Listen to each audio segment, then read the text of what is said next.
Om Ajnana-timirandasya Jnananjana Shalakaya Chakshurunmilitam Dhena Tasmai Shri Gurave Namah. Om Namo Bhagavate Vasudevaya Narayanam Namaskritya Naram Chaiva Narottamam Devim Sarasatim Vyasam Tato Jayamudiraye. Beginning our Kartik Vrat here at Govardhana Hill, 2017, at the Bhaktivedanta Ashram, presided over by His Holiness Keshav Das Goswami Maharaj and Asi Krishna Maharaj. All those in attendance have agreed to surrender their lives to the Supreme Personality of Godhead, especially through the process of oral reception of the transcendental sound vibration from the Srimad Bhagavatam. We will begin by reciting prayers from Srila Sanatana Goswami, glorifying the Srimad Bhagavatam. And we'll do it really nice and slow so everyone can follow. Sarva Shastra Vidiyusha Sarva Vedaika Satpala Sarva Siddhanta Ratnadya Sarva Lokaika Drikprada. O nectar from the ocean of all scriptures, singular fruit of all the Vedas, rich mine of the precious gems of all conclusive truths, you are the only giver of light to all the worlds. Sarva Bhagavata Prana Srimad Bhagavata Prabho Kali Dvanto Aditya Shri Krishna Parivartita.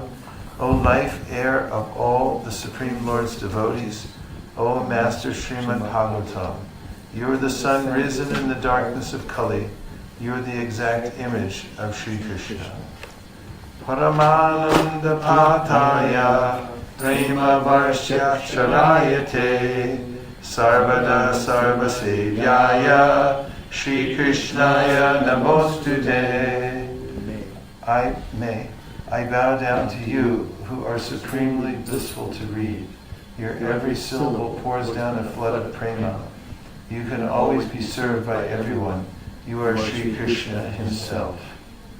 Madhika Bandhuvat Sangin Madguru Mad Mahatana Mad Nistaraka Mad Bhagya Madananda Namostute.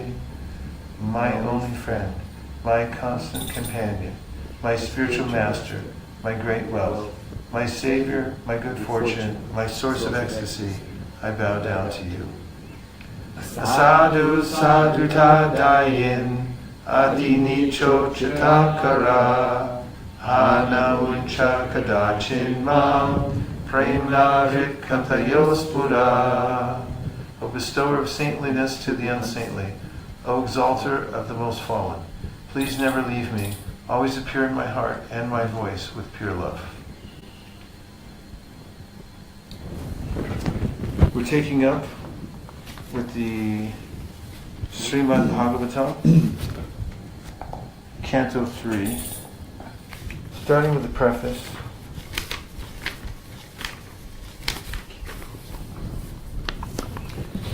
We must know the present need of human society, and what is that need? Human society is no longer bounded by geographical limits to particular countries or communities. Human society is broader than in the Middle Ages, and the world tendency is toward one state or one human society. The ideals of spiritual communism, according to Srimad Bhagavatam, are based more or less on the oneness of the entire human society, nay, on the entire energy of living beings. The need is felt by great thinkers to make this a successful ideology. Srimad Bhagavatam will fill this need in human society. It begins, therefore, with an aphorism of Vedanta philosophy, Janmadhyasayataha, to establish the ideal of a common cause.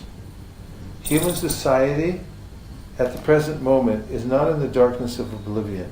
It has made rapid progress in the fields of material comforts, education and economic development throughout the entire world.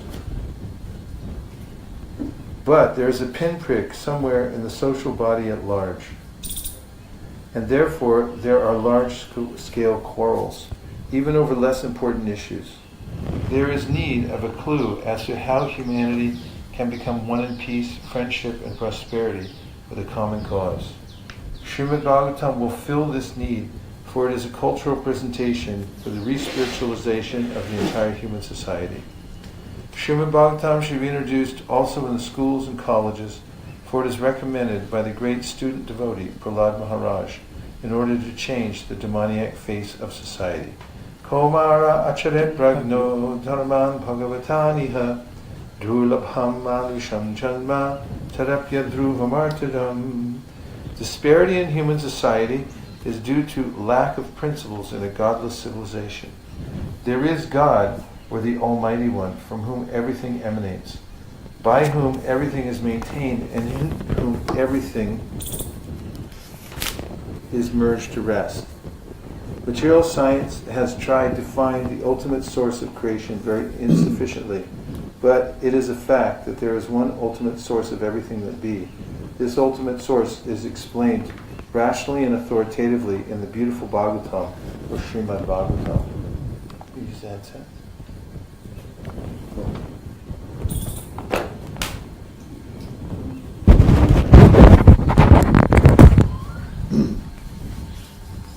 Hare Krishna. Something biting you? No. Where are we? Preface. Okay, I can keep going. I just finished the preface. No? Srimad Bhagavatam is the transcendental science, not only for knowing the ultimate source of everything, but also for knowing our relation with Him and our duty toward perfection of the human society on the basis of this perfect knowledge. It is powerful reading matter in the Sanskrit language, and it is now rendered into English elaborately so that simply by a careful reading one will know God perfectly well, so much so that the reader will be sufficiently educated to defend himself from the onslaught of atheists. Over and above this, the reader will be able to convert others to accepting God as a concrete principle. Srimad Bhagavatam begins with the definition of the ultimate source. It is a bona fide commentary on the Vedanta Sutra by the same author, Srila Vyasadeva, and gradually it develops into 9 cantos up to the highest state of God realization.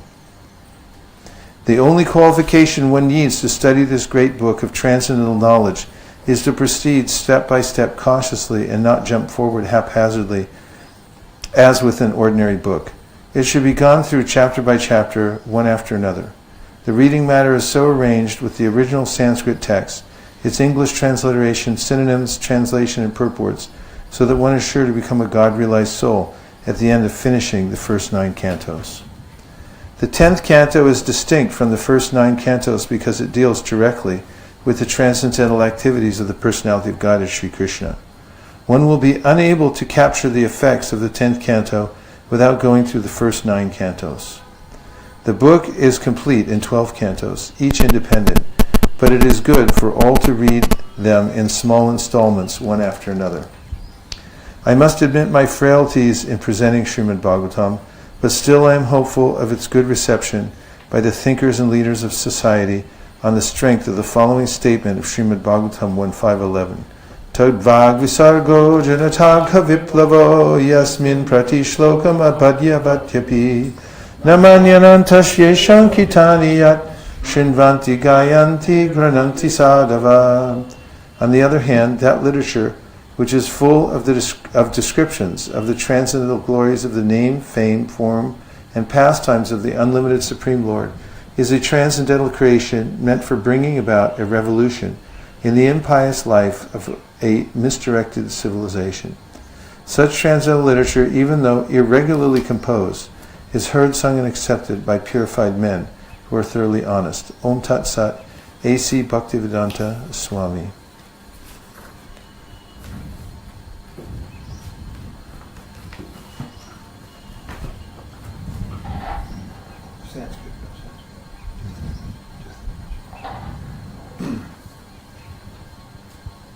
Canto 3, Chapter 1.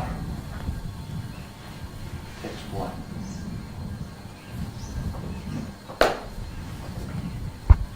Shukadeva Goswami said, after renouncing his prosperous home and entering the forest, King Vidura, the great devotee, asked this question of His Grace, Maitreya Rishi. What else is there to say about residential house of the Pandavas? Sri Krishna, the Lord of everything, acted as your minister. He used to enter that house as if it were his own, and he did not take any care of Duryodhana's house. Purport. According to the Gaudiya, Achintya Vedha Veda Tattva philosophy, anything which satisfies the senses of the Supreme Lord, Sri Krishna, is also Sri Krishna. For example, Sri Vrindavan Dham is non-different from Sri Krishna, Tadthama Vrindavanam. Because at Vrindavan the Lord enjoys the transcendental bliss of His internal potency. Similarly, the house of the Pandavas was also the source of transcendental bliss for the Lord. It is mentioned here that the Lord identified the house with His own self. Thus the house of the Pandavas was as good as Vrindavan. And Vidura should not have given up that place of transcendental bliss. Therefore, the reason for his quitting the house was not exactly family misunderstanding. Rather, Vidura took the opportunity to meet Rishi Maitreya and discuss transcendental knowledge. For a saintly person like Vidura, any disturbance due to worldly affairs is insignificant. Such disturbances, however, are sometimes favorable for higher realization. Therefore, Vidura took advantage of a family misunderstanding in order to meet Maitreya Rishi. Text 3. The king asked Shukadeva Goswami, where and when did the meeting and discussion take place between Saint Vidura and His Grace Maitreya Muni? Kindly oblige, my lord, and describe this to us. Purport. Exactly as Shonaka Rishi inquired of Sutta Goswami, and Sutta Goswami replied, so Srila Shukadeva Goswami replied to King Parikshit's inquiries. The king was very anxious to understand the meaningful discussion that took place between the two great souls. Text 4. Saint Vidura was a great and pure devotee of the Lord, and therefore his questions to His Grace Rishi Maitreya must have been very purposeful, on the highest level, and approved by learned circles. Purport. Questions and answers among different classes of men have different value. Inquiries by mercantile men in business exchange cannot be expected to be highly purposeful in spiritual values. Questions and answers by different classes of men can be guessed by the caliber of the persons concerned. In Bhagavad Gita, the discussion was between Lord Sri Krishna and Arjuna, the Supreme Person and the Supreme Devotee, respectively. The Lord admitted Arjuna to be His devotee and friend, and therefore any sane man can guess what that discussion was on the topic of the Bhakti Yoga system.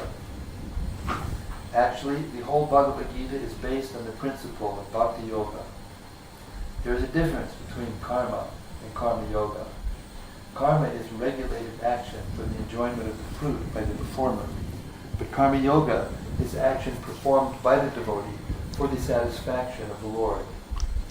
Karma yoga is based on bhakti, or pleasing the Lord, whereas karma is based on pleasing the senses of the performer himself.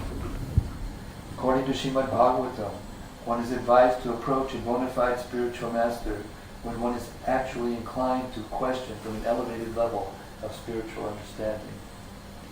A common man who has no interest in spiritual values has no need to approach a spiritual master, just as a matter of following fashion. As a student, Maharaj Parikshit was serious about learning the science of God, and Shukadeva Goswami was a bona fide spiritual master in the transcendental science. Both of them knew that the topics discussed by Vidura and Rishi Maitreya were elevated, and thus Maharaj Parikshit was very interested in learning from the bona fide spiritual master. Text 5. Sri Suta Goswami said, the great sage Shukadeva Goswami was highly experienced and was pleased with the king. Thus being questioned by the king, he said to him, please hear the topics attentively. Sri Shukadeva Goswami said, King Dhritarashtra became blind under the influence of impious desires to nourish his dishonest sons. And thus he set fire to the lacquer house to burn his fatherless nephews, the Pandavas. Purport: Dhritarashtra was blind from birth, but his blindness in committing impious activities to support his dishonest sons was a greater blindness than his physical lack of eyesight. The physical lack of sight does not bar one from spiritual progress. But when one is blind spiritually, even though physically fit, that blindness is dangerously detrimental to the progressive path of human life. 6. The king did not forbid his son Dushasana's abominable action of grabbing the hair of Draupadi, the wife of the godly King Yudhishthira, even though her tears washed the red dust on her breast. Yudhishthira, who was born without any enemy, was unfairly defeated in gambling. But because he had taken the vow of truthfulness, he went off to the forest. When he came back in due course and begged the return of his rightful share of the kingdom, he was refused by Dhritarashtra, who was overwhelmed by illusion. Purport: Maharaj Yudhishthira was the rightful heir to his father's kingdom, but just to favor his own sons, headed by Duryodhana, Dhritarashtra, Maharaj Yudhishthira's uncle, adopted various unfair means to cheat his nephews of their rightful share of the kingdom. At last the Pandavas demanded only 5 villages, one for each of the 5 brothers, but that was also refused by the usurpers.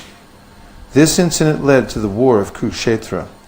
The battle of Kurukshetra, therefore, was induced by the Kurus and not the Pandavas. As Kshatriyas, the proper livelihood of the Pandavas was only to rule and not to accept any other occupation. A Brahmana, Kshatriya, or Vaishya will not accept employment for his livelihood under any circumstances. 9. Lord Krishna was sent by Arjuna into the assembly as the spiritual master of the whole world, and although his words were heard by some, like Bhishma, as pure nectar, it was not so for the others, who were completely bereft of the last farthing of past pious works. The king, Dhritarashtra, or Duryodhana, did not take the words of Lord Krishna very seriously. Purport: Lord Krishna, who is the spiritual master of the entire universe, accepted the duty of a messenger, and deputed by Arjuna, went to the assembly of King Dhritarashtra on a peace mission. Krishna is everyone's Lord, yet because he was the transcendental friend of Arjuna, he gladly accepted the role of messenger, exactly like an ordinary friend. That is the beauty of the Lord's behavior with his pure devotees. He reached the assembly and spoke about peace, and the message was relished by Bhishma and other great leaders because it was spoken by the Lord himself. But due to the exhaustion of the pious results of their past deeds, Duryodhana and his father Dhritarashtra did not take the message very seriously. That is the way of persons who have no credit of pious deeds.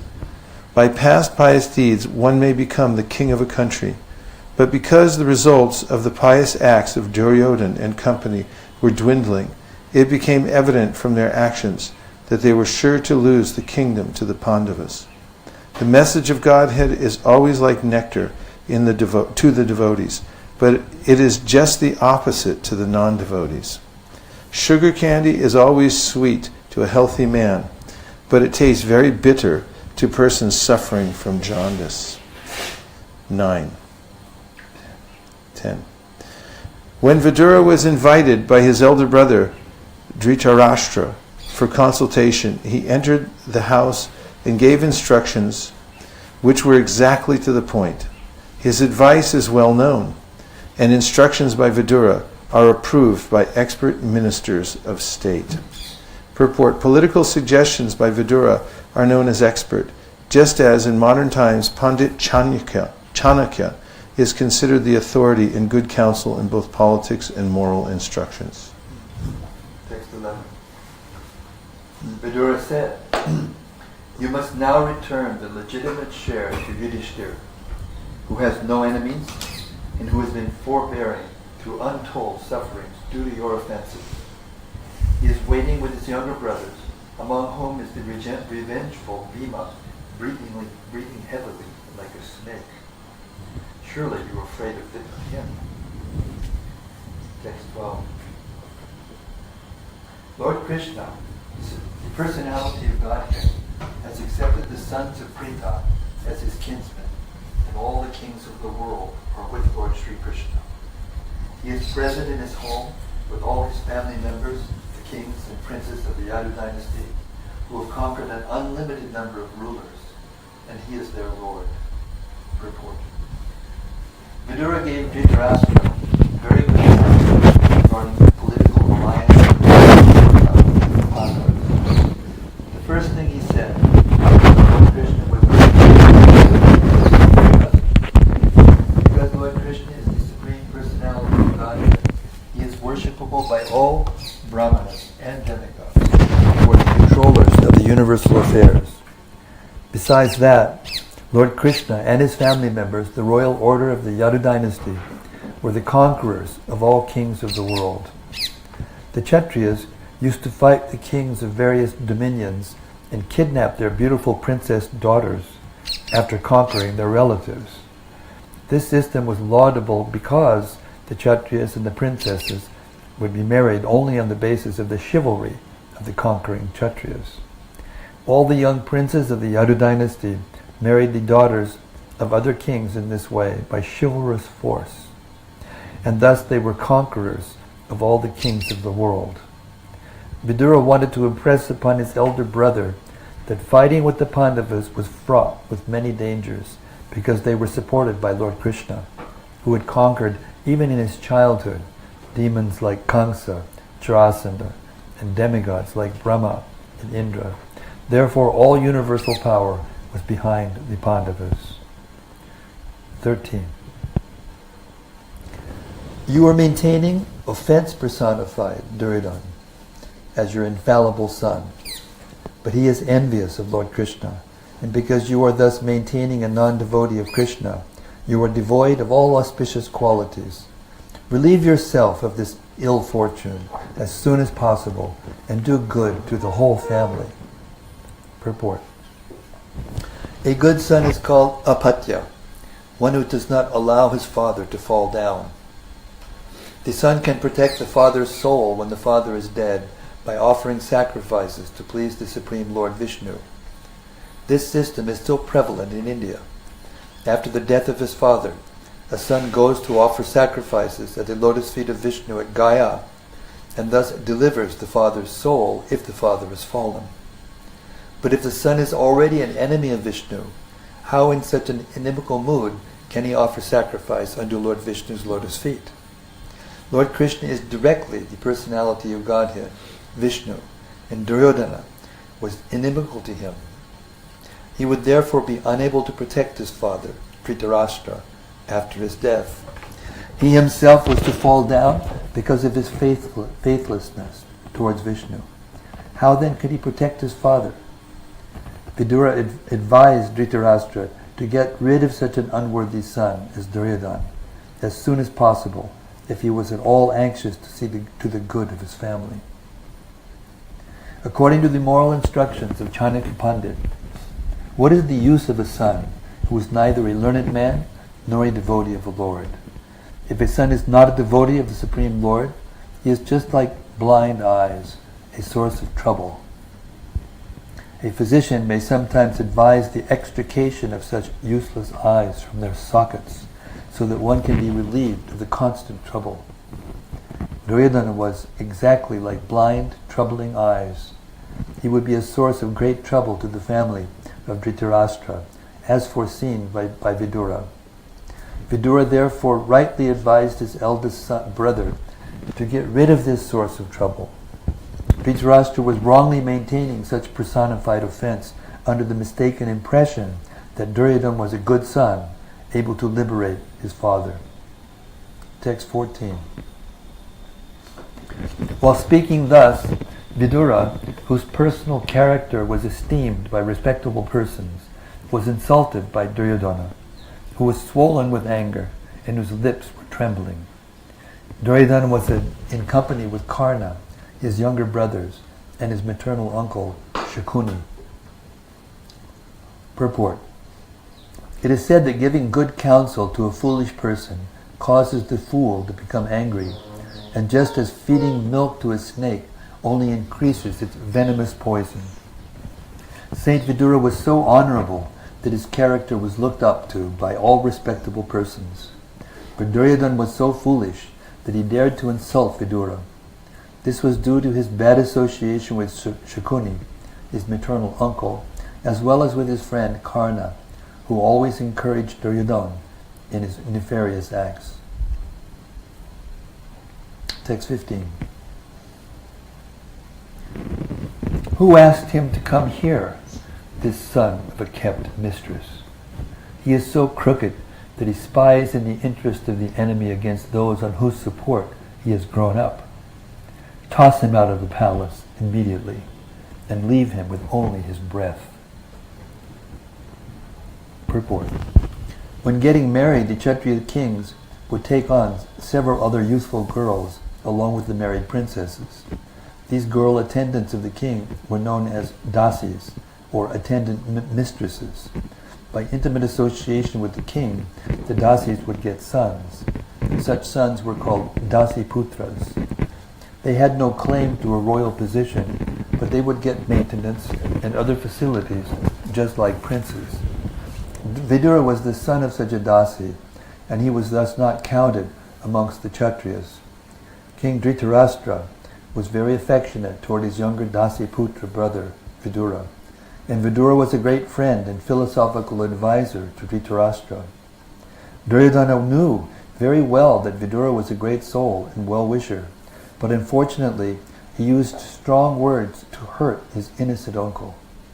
Duryodhana not only attacked Vidura's birth, but also called him an infidel because he seemed to support the cause of Yudhishthira, whom Duryodhana considered his enemy. He desired that Vidura be immediately put out of the palace and deprived of all his possessions. If possible, he would have liked him caned until he was left with nothing but his breath. He charged that Vidura was a spy of the Pandavas because he advised King Dhritarashtra in their favor. Such is the situation of palace life and the intricacies of diplomacy that even a faultless person like Vidura could be charged with something abominable and punished. Vidura was struck with wonder at such unexpected behavior from his nephew Duryodhana, and before anything actually happened, he decided to leave the palace for good.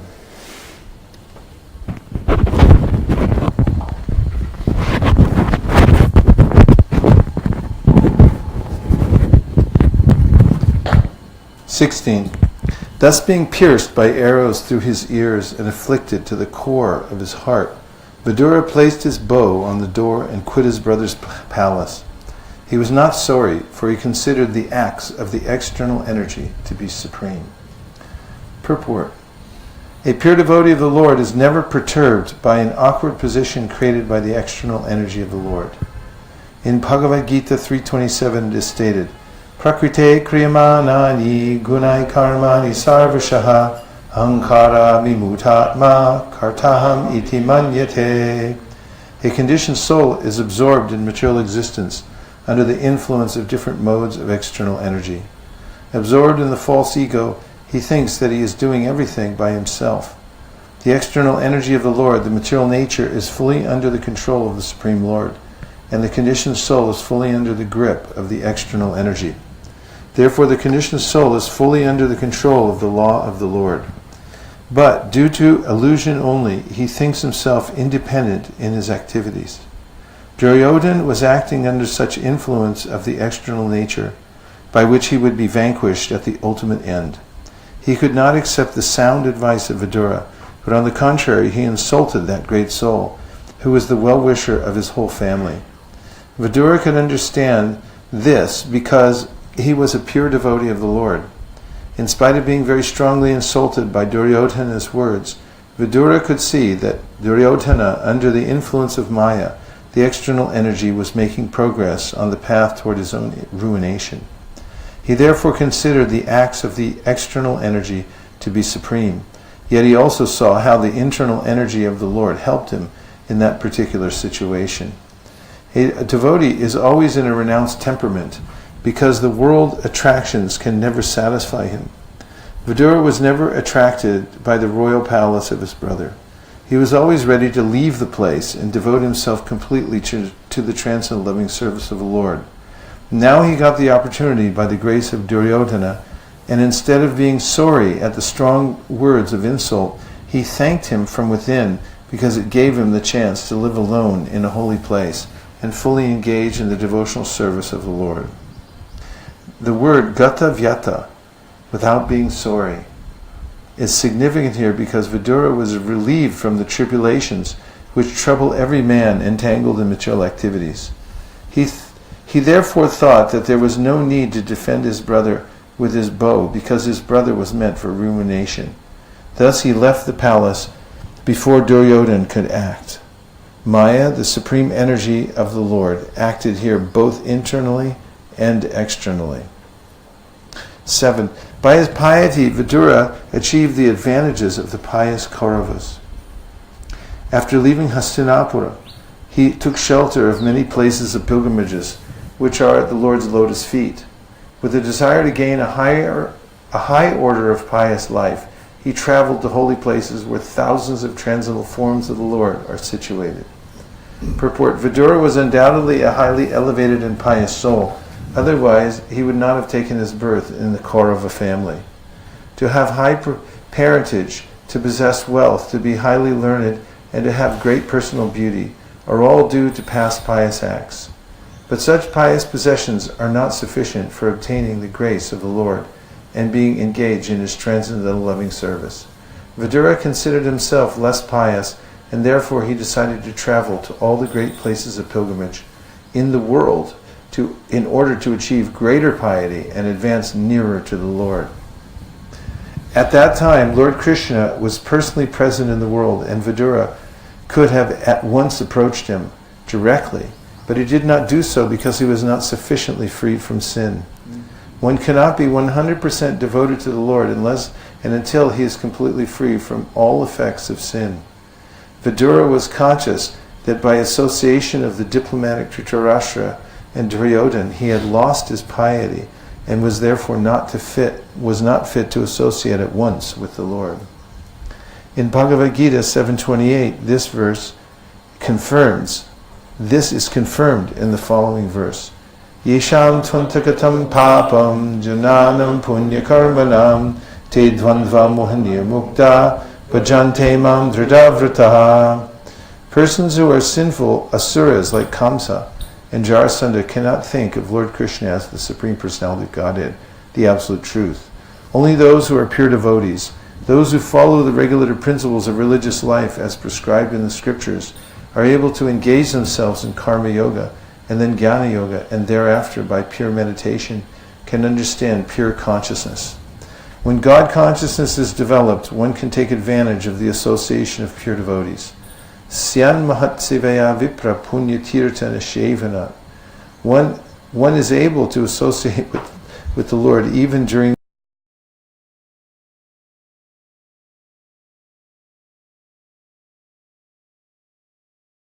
allow us the facility of seeing him in his archamurtis in the temple. The Lord is all-powerful, and therefore he is able to accept our service by presentation of his archa form.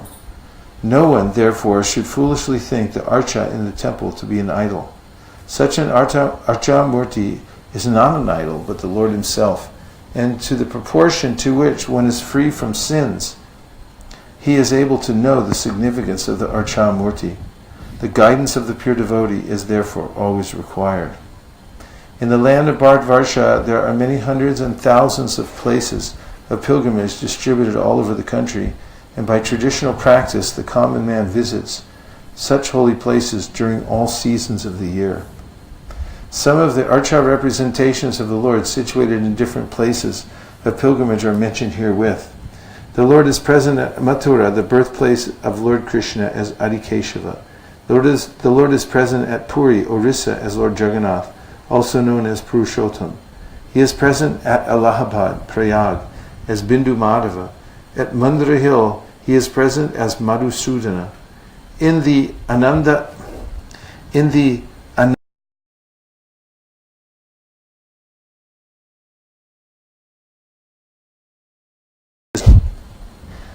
Sarvatra Prakasha Tandra Bhakte Sukadite Jagatera Adharma Nashi Dharma Stapite. The Lord has so distributed himself all over the universe just to give pleasure to the devotees, to give the common man facility to eradicate his sins, and to establish religious principles in the world. Text 18. He began to travel alone, thinking only of Krishna, through various holy places like Ayodhya, Dwarka, and Mathura. He traveled where the air, hill, orchard, river, and lake are all pure and sinless, and where the forms of the unlimited decorate the temples. Thus he performed the pilgrim's progress. Purport: these archa forms of the Lord may be considered idols by the atheists, but that does not matter for persons like Vidura or his many other servants. The forms of the Lord are mentioned here as Anantalinga. Such forms of the Lord have unlimited potency, the same as that of the Lord himself. There is no difference between the potencies of archa and those of the personal forms of the Lord. The example of the post box and the post office may be applied here.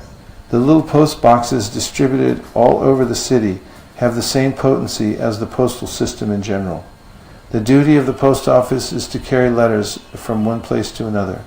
If one puts letters in post boxes authorized by the General Post Office, the function of carrying letters is performed without a doubt. Similarly, the Archamurti can also deliver the same unlimited potency of the Lord as when he is personally present.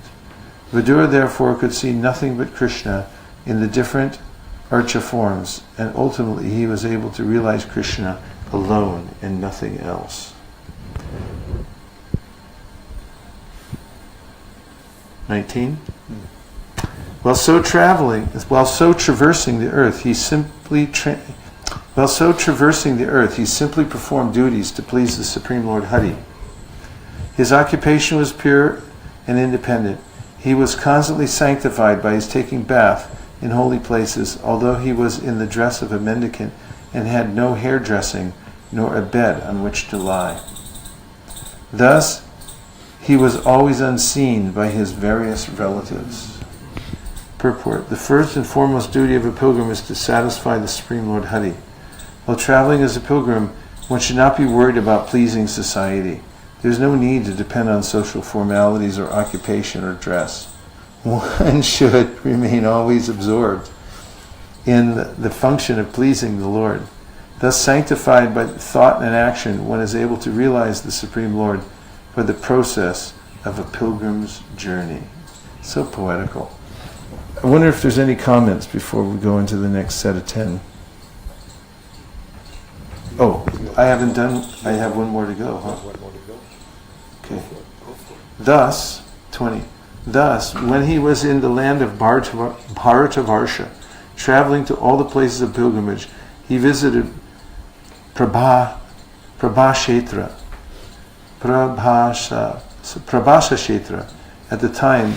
At that time, Maharaj Yudhishthira was the emperor and held the world under one military strength and one flag. Purport: more than 5,000 years ago, while Saint Vidura was traveling the earth as a pilgrim, India was known as Bharatavarsha, as it is known even today. The history of the world cannot give any systematic account for more than 3,000 years into the past, but before that the whole world was under the flag of military strength of Maharaj Yudhishthira, who was the emperor of the world.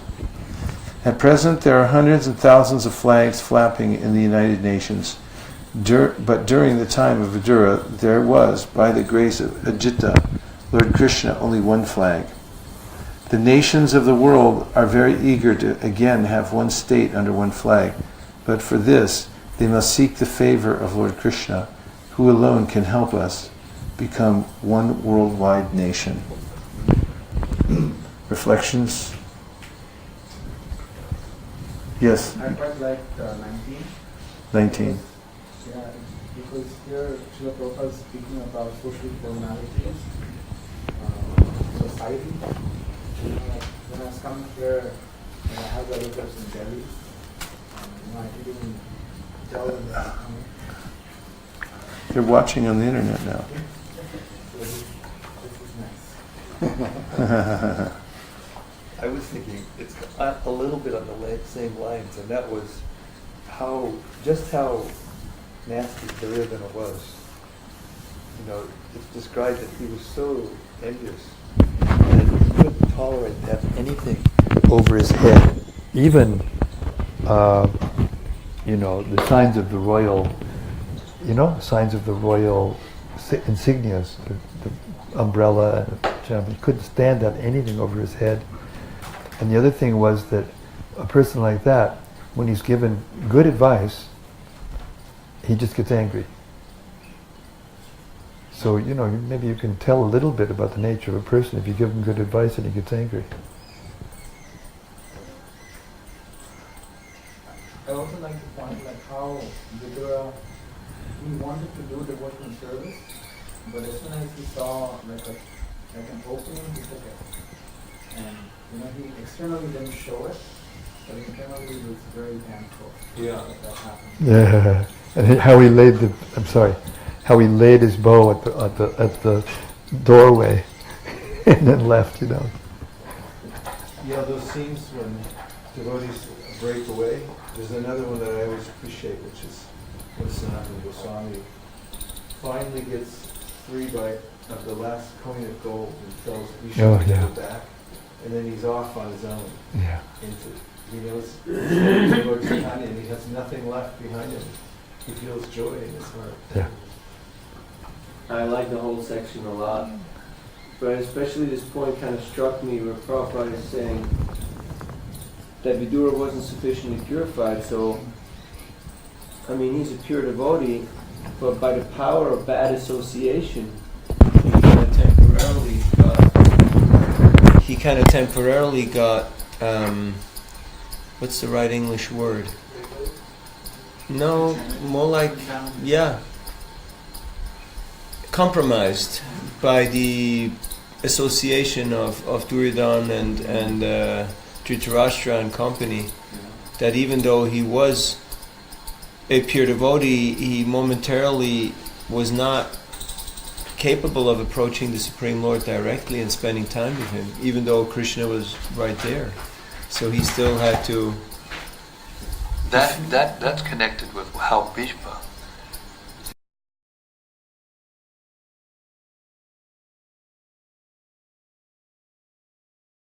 perfectly than to do the duty of another person perfectly. So Bhishma and also Vidura. Because Vidura, there was also a background situation that he was cursed. He had to come to be a Shudrani. Shudrani, is it? What is the word? Shudra. I know, but he was supposed to be a Shudra. Come from the Shudrani, yeah. So, that was one reason why he had this little tinge of something to work out. Because he was Yamaraj. Yamaraj is, that's one of the biggies among the demigods. One of the There's biggest. a similar parallel with Rupa and Sanatana, because you were thinking that? They also felt compromised. Mm-hmm. And they hate that stature of who were untouchable because they had associated with the Muslim society. Can be a great asset, actually, to rather than think that one's the purebred, top of the line, thinking that actually I'm unworthy, come from bad stock, and not only that, I had bad association, keep myself humble. Subudhi Roy also just took off Yeah. on pleading that card. And just... Yeah. Was it Bhishmadev who waited for passing away because he felt he still had some of that residue from either the food that he ate or something that was associated to Dhritarashtra and company. So that's why he prolonged his wait, also to see the Pandavas installed and Krishna. Well, according to the Bhagavatam, he was waiting to see Krishna face to face when he Yeah. left. And Krishna kept him in that position, although he had that benediction that he could leave whenever he wanted from his father, Chaitanya Maharaj. But he was waiting to see Krishna face to face before he left. He could have left whenever he wanted. And another thing was that Yudhishthira felt very bad. He felt worse than Arjuna did in the beginning of Battle of Kshetra, because that was then 640 million people were killed on his behalf. He was thinking on his own behalf, so he felt very bad about that.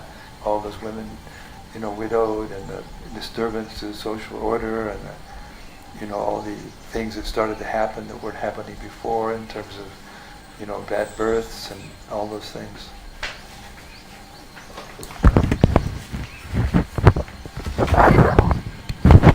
Text 21. At the place of pilgrimage at Prabhas, it came to his knowledge that all his relatives had died due to violent passion, just as an entire forest burns due to fire produced by the friction of bamboos.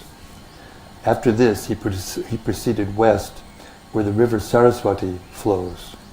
Purport. Both the Kauravas and the Yadavas were relatives of Vidura, and Vidura heard of their extinction due to fratricidal war.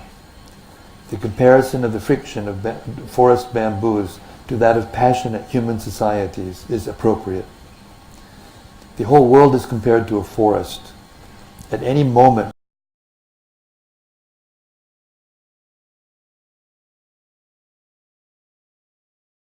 only by the water of the mercy cloud of saints, just as a forest fire can be extinguished only by rains falling from a cloud. 22. On the bank of the river Saraswati, there were 11 places of pilgrimage, named Trita, 2 Ushana, 3 Manu, 4 Pritu, 5 Agni, 6 Asita, 7 Vayu, 8 Sudasa, 9 Go, 10 Guha, and 11 Shadadev. Vidura visited all of them and duly performed rituals. 23. There were also many other temples of various forms of the Supreme Personality of Godhead Vishnu, established by great sages and demigods. These temples were marked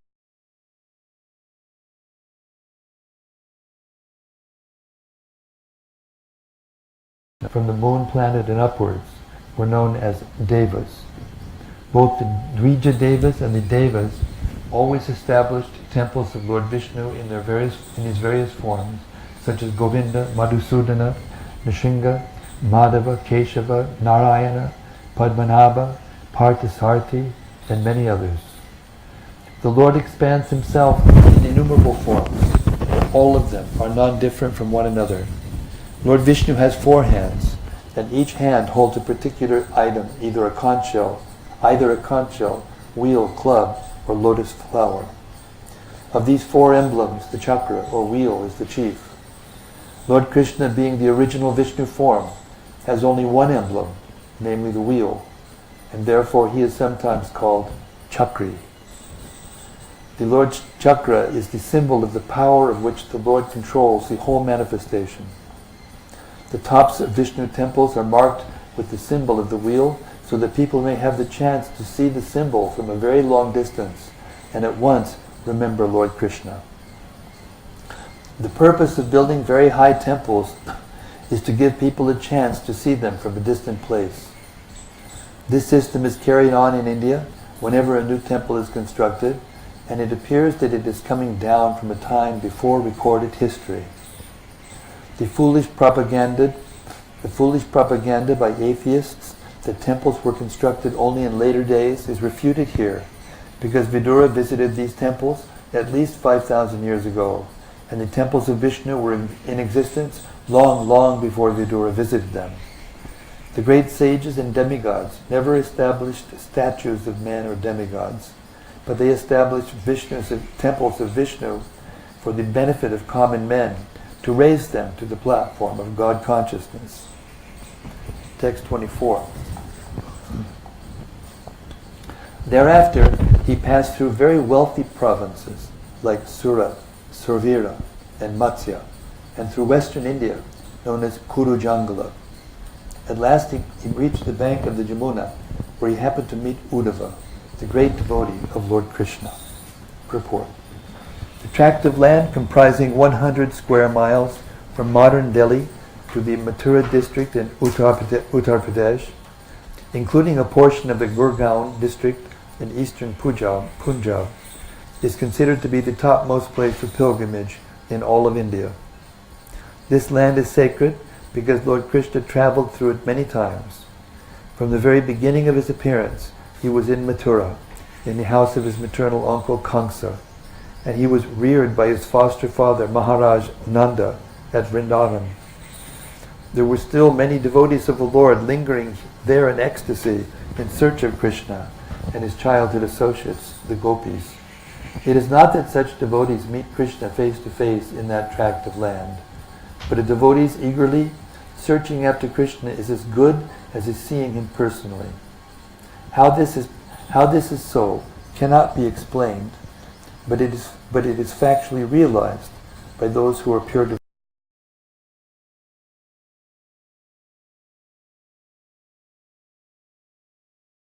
of the Lord, see him face to face at every moment, as confirmed in the Brahma Samhita. Premanjana chudita bhakti vilochanena santak sadaiva hridayeshu vilokayanti yam shama sundaram achintya gunaswarupam govindam adi purusham tamaham bhajami.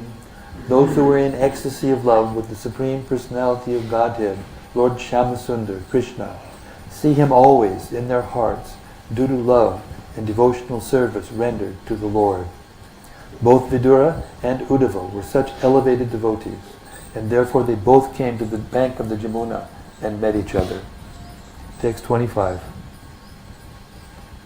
Then, due to his great love and feeling, Vidura embraced him, Uddhava, who was a constant companion of Lord Krishna, and formerly a great student of Brihaspati's. Vidura then asked him for news of the family of Lord Krishna, the personality of Godhead. Purport. Vidura was older than Uddhava, like a father, and therefore when the two met, Uddhava bowed down before Vidura, and Vidura embraced him, because Uddhava was younger, like a son. Vidura's brother Pandu was Lord Krishna's uncle, and Uddhava was a cousin to Lord Krishna. According to social custom, therefore, Vidura was to be respected by Uddhava on the level of his father. Uddhava was a great scholar in logic, and he was known to be a son or disciple of Brihaspati, the greatly learned priest and spiritual master of the demigods. Vidura asked Uddhava about the welfare of his relatives, although he already knew that they were no longer in the world. This inquiry appears to be very queer, but Srila Jiva Goswami states that the news was shocking to Vidura, who therefore inquired again due to great curiosity. Thus his inquiry was psychological and not practical. Gayatri break. We'll be back at 10 minutes to 1 o'clock. 7 minutes for Gayatri. That's right on the money. That is practical and not psychological. No, not psychological. I'm turning the sound off now. Nachari Armarman, Nachari Armarman, Nachari Armarman, Nachari Armarman, hey, Nachari Armarman, Nachari Armarman, Nachari Armarman, Nachari Armarman.